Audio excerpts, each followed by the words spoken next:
The following public affairs presentation is produced exclusively for the Cox Channel.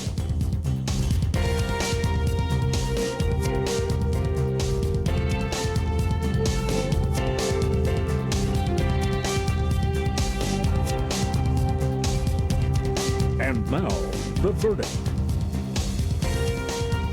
Welcome to The Verdict. Kent Meyers with my brother Stewart. Again this week co-hosting with me for the fourth week in a row. And I want to thank you. This is the last week we're going to be doing this, but thank you so much for doing it. Well, you're welcome. It's been a pleasure. You've gotten rave reviews. And but just one. But it was really good. I told my wife not to call but one time. Well, she just called once. Yeah, it was very good. We're today going to be having an interesting show with the Chief of Police of Oklahoma City, Bill Citty, and he has quite a fine record. He's got a lot to tell us about what's going on in the police department of Oklahoma City, and I think our viewers will find it interesting. You haven't had any recent brushes with the law, I take it. I have not, but I'm interested in meeting Bill because I think the police chief of the city of Oklahoma City, the size, is a huge job, and I'm interested in what he has to say. Well, he will have, I know, a lot to give us about trying to police an area as big as Oklahoma City is concerned, but you as Vice Mayor of Nichols Hills, I suppose your police chief has a different kind of a job. He does, and it's a full-time, very hard-working chief that we have, and I'm very proud of him. I've worked with him now over 12 years since I've been on the council as mayor and vice mayor, and my hat is off to the police chiefs of Oklahoma City and Nichols Hills. Hard job, and they do a grand job. You're watching The Verdict. We'll be right back.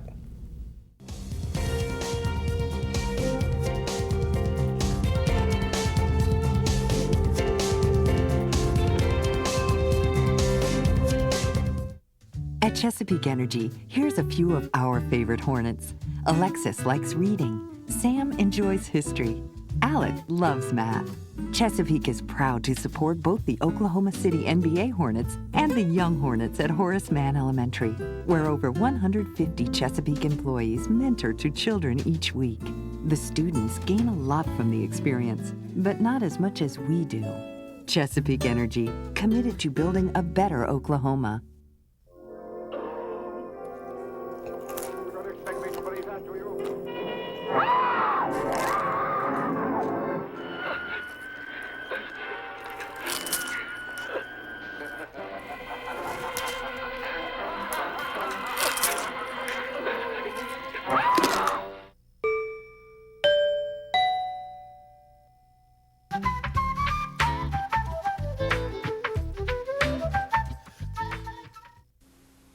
Just keep it. Thank you. Dr. Kessler? What's up with the pizzas? Well, I just got my first satellite bill, and those extra fees were a bit of a shocker. So I had to take a second job. Hey, this was supposed to be pepperoni, dillweed. Hey, it's Dr. Dillweed to you. Whatever. Kids. It's cool. I'm a people person. Don't live in satellite denial. Get all your entertainment without the hidden charges from Cox, your friend in the digital age. I'm Chris Paul. And I'm Dave Lyell with some of our friends from the Boys and Girls Clubs in Oklahoma. Growing up is tough. Everyone needs a fun and safe place to learn and grow. Boys and Girls Clubs offer programs that instill a sense of pride, purpose, and belonging. Club kids have grown up to become movie stars and, yes, even basketball legends. We hope you'll join Cox, Oklahoma in supporting the Boys and Girls Club. Get involved with your local club today because it truly is a wonderful place for kids. The board game of the week brings you more hits, scores, cheers, fans. The board game of the week on the Cox Channel. Bring it on.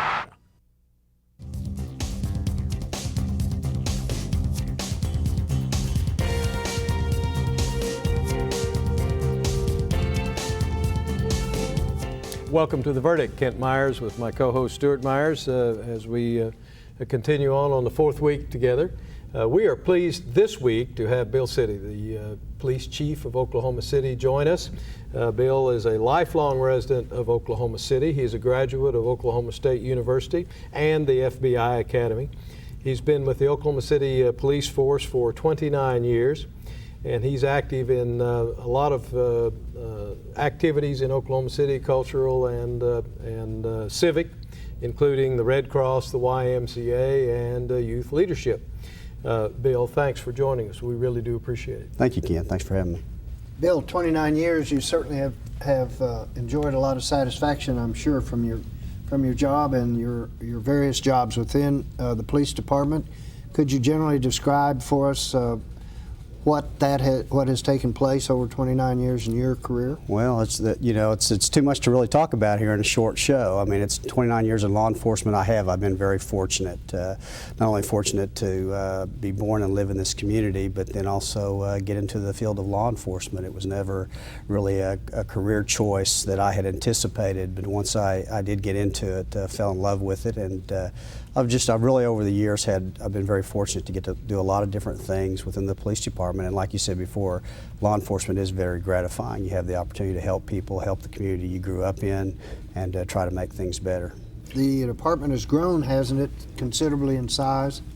You want to speak to that? Well, it has. I mean, since I've been there, it's grown by about 200 officers. Back in the late 80s, when the citizens passed the sales tax that was dedicated both to police and fire, it added 200 officers to the Oklahoma City Police Department. So within that period of time, we've actually grown by 200, and we have about 1,000, or we're authorized 1,029 officers at this point. And the area that you cover? It's huge. Yes. Oklahoma City is one of the largest area-wise, and that's one of the things that makes it, in some ways it's a benefit, in some ways it's very difficult, because we do have to police 621 square miles. A lot of that is agricultural, kind of a rural setting, but that's changing too, as we see a lot of new housing additions and things go in that calls for our service a lot more often. I guess you have to coordinate with the Sheriff's Department probably on borderline coverage. How does that work? We actually, Oklahoma City encompasses a number of counties, and it actually encompasses most of Oklahoma County. But there are some areas, small areas, that Oklahoma County has sole jurisdiction over, but we do coordinate. They help us in this large area, since we do encompass all of Oklahoma County, and obviously we help them in some of the smaller incorporated areas if needed. What's your budget? Our general fund budget's about $90 million. Our total budget, which includes grants and everything else, is probably around $130 million. Wow. And how many officers? 1,000 officers? 1,029 officers, and we have a total of about 1,300 employees total.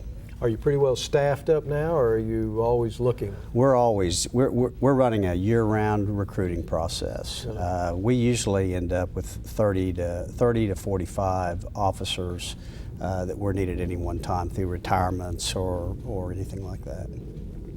You know, I know in our small city of Nichols Hills recently we've had some gang activity, which once they were arrested, it showed that they were involved 3 gangs, as a matter of fact, over the whole Oklahoma City area. Would you like to speak to us about the gang activity we're seeing in Oklahoma City? Well, I mean, we've had gang activity really since the late 80s, early 90s. I mean, that's one thing that's changed over my 29 years. We've seen a lot larger warrant gang activity than we've had in the past. And in the mid-90s, it kind of slowed down quite a bit. Membership's always been there, but within the last 5 years, we've seen a lot more violence associated with gang activity, the spread of violence.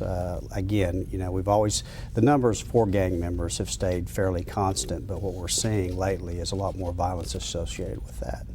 I was surprised in the recent gang activity that there were 3 gangs involved and they all seemed to be working together. I always thought the gangs fought each other all the time. Well, and for the most part they do. And a lot of people in Oklahoma City, the gangs aren't tremendously organized. You know, you have a lot of young kids that associate or say they're members of gangs, but yet they're not real organized. You don't have a hierarchy of authority over a certain gang. Now, there are exceptions, and there are pockets of gangs that do, but for the most part they're pretty disorganized, and most of the violence that occurs is not necessarily related to gang member against gang member, but it may be a domestic, it may be over some drugs or things like that, and it's not so much associated with gang versus gang in a lot of cases, although we do have that. Changing the subject just a little bit, I noticed on your resume you have been affiliated with the Youth Leadership Exchange. in some role or another. Could you tell our viewers what that is and what your association has been with it? Well, the Youth Leadership Exchange is a program. It's developed through Leadership Oklahoma City, which is the adult program, basically to kind of get future leaders involved with the city, expose them to different things within the city. And they do it at the adult level, and the Youth Leadership Exchange does it at the high school level. Try to get sophomores and juniors in high school. There are kind of all kinds of leadership type of kids, either traditional leadership, where they're in a leadership role within the high school, and the non-traditional leaders. It's a mixture, and it's a culturally diverse group of kids that come together and are exposed to different things within Oklahoma City to let them know what's going on.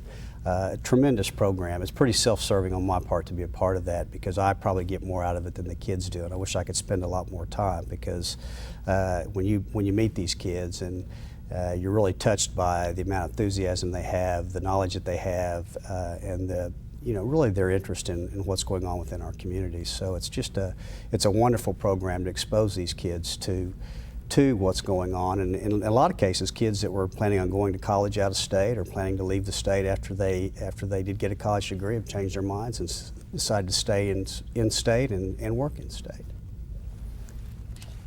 Well, I was wondering about the training that the officers undergo. It certainly probably has changed since you began 29 years ago. Tell us a little bit about the training. Training's much better, thank goodness, than I mean, training was pretty good, 29 years ago when I went through, but so much has changed within law enforcement. The technology's changed. The tools that the officers have to deal with situations in the field have changed. Techniques have changed, best practices have changed. I don't think we really talked much back in 29 years ago about best practices within police departments and what we should be doing. And you see a lot more of that now. You see all major police departments really trying to fundamentally do things a certain way. The best practices, the things that work, the safest way to deal with the public, safest way to deal with violent offenders and things like that. So obviously the technology's changed. We've got the taser, we've got the pepper spray. You have a lot of things. Back when I came on, I had a pistol that had 6 rounds in it and a long baton about this long. Now they have expandable batons and 16 rounds in their firearm and a taser and pepper spray, and we've joked about where there's really not enough room on their belt anymore for all the technology they have. So, well. How do you find recruiting? Is it pretty easy to get people interested in going to the academy in about 30 seconds? We've had tremendous luck in Oklahoma City on really recruiting good quality applicants. I think a lot of cities have had a little bit more of a struggle. They have larger police departments. We've managed to keep a lot of our recruits from in-state. Certainly one of the areas we struggle with is minority recruiting. We try to focus some on that, primarily in the African American community. It's a nationwide problem, and we really focus a lot on that and try to get as many African Americans as we can, because we want a diverse police department to kind of represent what our community represents. You run how many academies a year? Well, we've just averaged one, because we can usually hold a class of up to 50, and we're usually averaging anywhere from 35 to 45 vacancies a year. Okay. Let me jump in here and get us to a break. We're visiting with Bill Citty, the Chief of Police of Oklahoma City. You're watching The Verdict, and we'll be right back.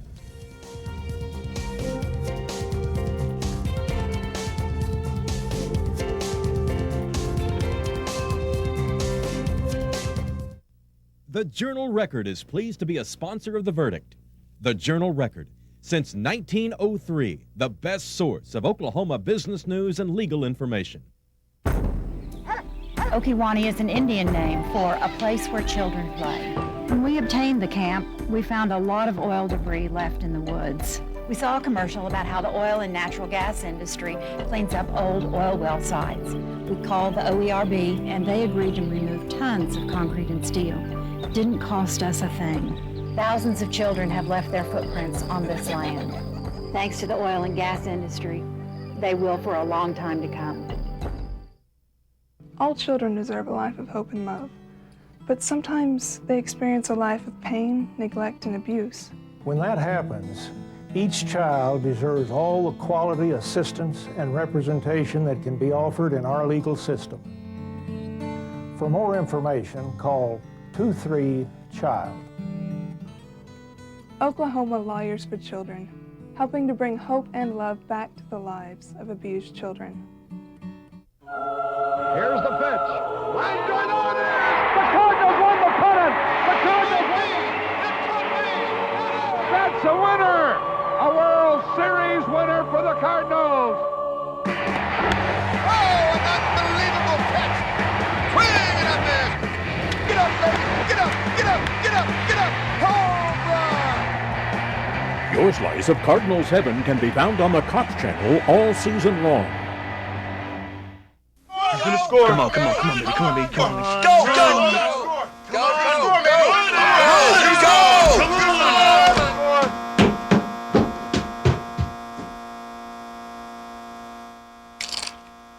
Satellite go out again?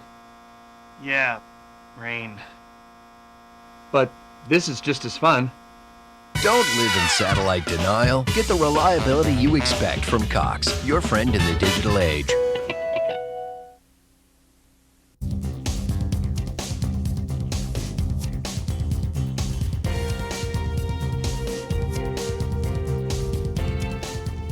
Welcome back to The Verdict. Kent Myers and co-host Stewart Meyers with Bill Citty, the Chief of Police of Oklahoma City.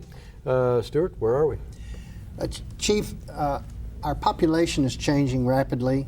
How important is it for the officers to be bilingual in the police department? Well, it'd be nice if everybody was bilingual. I mean, you know, our Hispanic population primarily has grown tremendously over the last 10 years, and it makes up probably over 10% of the population in Oklahoma City now. Obviously, many of them have trouble speaking English, and we have a duty to make sure they understand either what they're being arrested for, why they're being written a ticket, those types of things. And the victims themselves need a lot of times interpretation so that they know what their rights are and what we're doing to deal with their problems. So it's very important. We've created a bilingual unit within the last 3 years, and we have 17 officers really on a full-time basis that we pay to interpret and have the skills to interpret for officers in certain situations. And each one of them probably do about 12, at least get called upon 12 times a week to interpret for some reason. We can also do it through other language lines and contract with language companies to do that. But it's becoming more and more of an issue, and we actually in the last 2 years have actually put some Spanish into our recruit classes to give our officers some basic skills and knowledge of say Spanish and things like that they may need out on the street.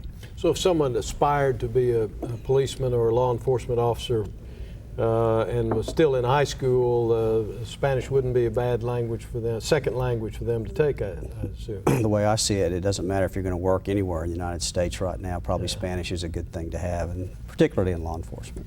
Go ahead. Pardon me. Are officers assigned to certain areas where there is heavy population of a certain language? And I'm also thinking the second part of that question would be, obviously Hispanic would be the first language that would come to mind, but how about Oriental? We have a large Oriental population also. We do have a large Asian population, and we do have some that are being paid for bilingual skills that do speak, say, Vietnamese and some of the other Asian languages. But we seem to have more of an issue, really, with the number of people within the Hispanic community that don't speak English primarily, rather than within the Asian community. So that's kind of where we really focus our efforts on and try to emphasize. But like I said, yes, it is growing, and it's a significant issue. It seems like today the spotlight is on law enforcement more than it ever has been for any number of reasons. Security cameras in businesses, cameras in police cars and the like, media just running everywhere that they can to find something going on. That, I suspect, is a good bit different than the way it was when you first started. Has that affected the way the police operate?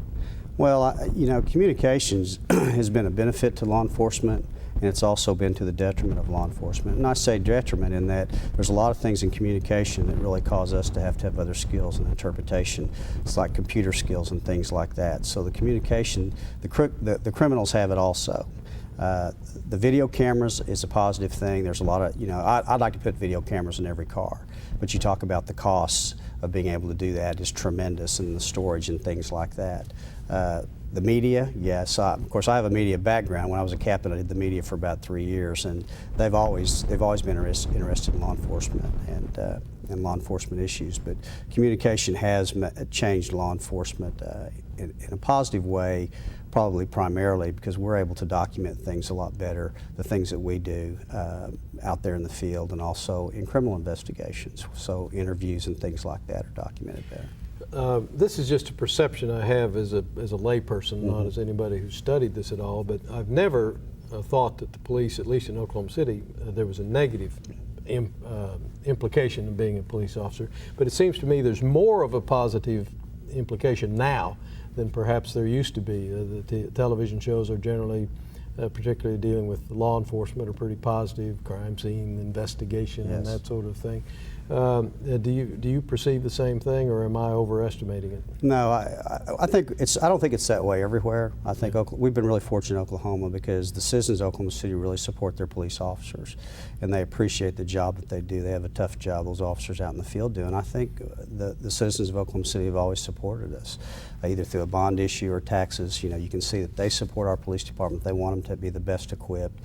They support us when we have major issues, you know, and I'm not saying the police department doesn't make mistakes, because we obviously do, but they do support this police department and what those officers are trying to do in the field. The media too, for the most part, has supported and been fair. They haven't always said we did the right thing, but they've been fair in their reporting, and that's all you can ask. And you don't see that in every city, and I think you have a lot of integrity within the media in this market, and I just feel fortunate, you know, to be a chief here, because I'll be honest with you, there's places in some cities I wouldn't want to be, just for the fact that I don't think the media coverage of law enforcement is fair.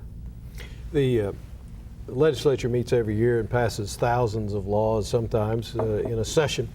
It's hard to point to one that would have had more direct impact in the last few years than the legislation passed dealing with meth ingredients and the making it harder to get meth ingredients for methamphetamine labs. Have you seen that in your work insofar as the crackdown on meth?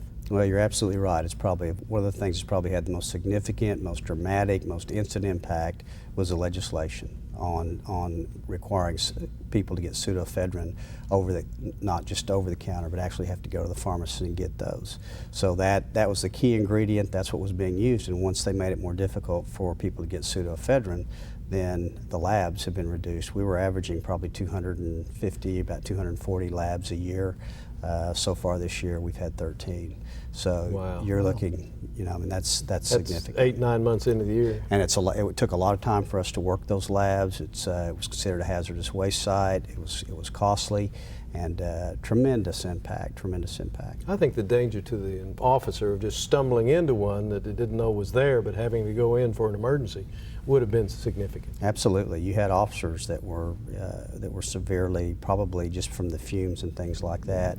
They're also they're very explosive. They can walk into a scene and they've exploded, caught fire, and people have actually been injured. And probably the most detriment is to the kids that don't have any control over that were maybe their father or a relative or somebody was cooking inside of a house, and they're exposed to the toxic fumes. And that's probably the most significant impact, is to the children that didn't have a choice. Chief, I-35 and I-40, the corridors that we have into Oklahoma City and into Oklahoma, has this caused additional problems for you? Just in about 30 seconds. It's probably not as significant for Oklahoma City as it is for the Highway Patrol. There's a lot of accidents, and of course you have a lot of trucks. You have, if you have a chemical, accident or something like that involving a truck, it's significant. We work with OHP to do that. Obviously, there's a lot of drugs that crisscross. A lot of them don't stop. We do have an interdiction unit that works traffic and does interdict quite a few drugs, but that's just usually a tip of the iceberg. So a lot of it's just going through town and probably impacts OHP probably more significant than us. Chief, excuse me for interrupting. We're out of time. Thank you so much for joining us. You've been watching The Verdict. We'll be right back with Stewart and me in just a minute.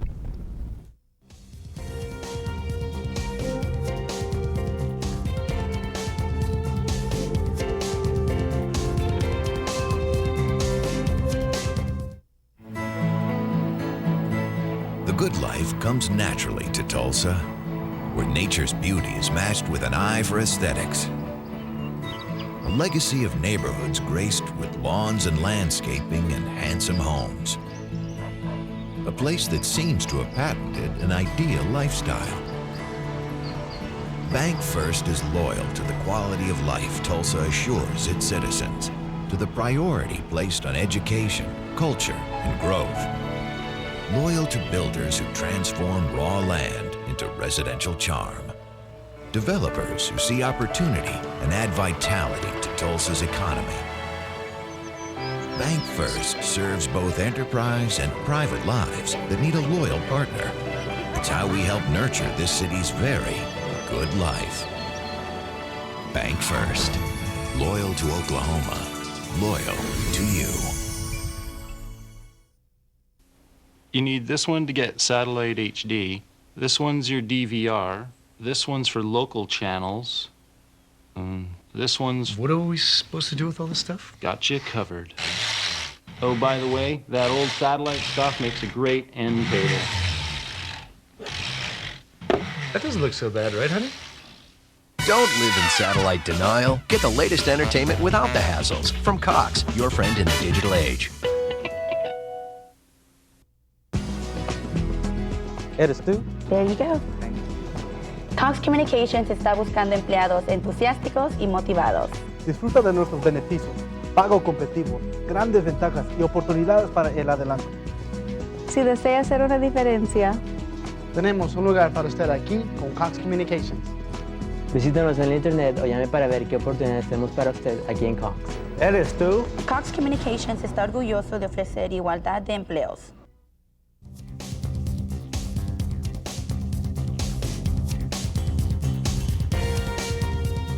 Welcome back to The Verdict. Kent Meyers with my co-host Stewart. We visited with Bill Citty, Chief of Police of Oklahoma City. Let's look at a couple of websites. We'll look at the Chief's website, www.ocpd.com, and of course our own website on The Verdict, theverdict.tv. Let us know what you think. Stewart, thanks for joining us for 4 weeks. We appreciate it. It's been wonderful, Kent. I've really enjoyed it. Thank you. We'll have you back, and thanks so much again. And thank you all for watching. This is Kent Meyers with my co-host Stewart Meyers. You've been watching The Verdict. We appreciate you doing that.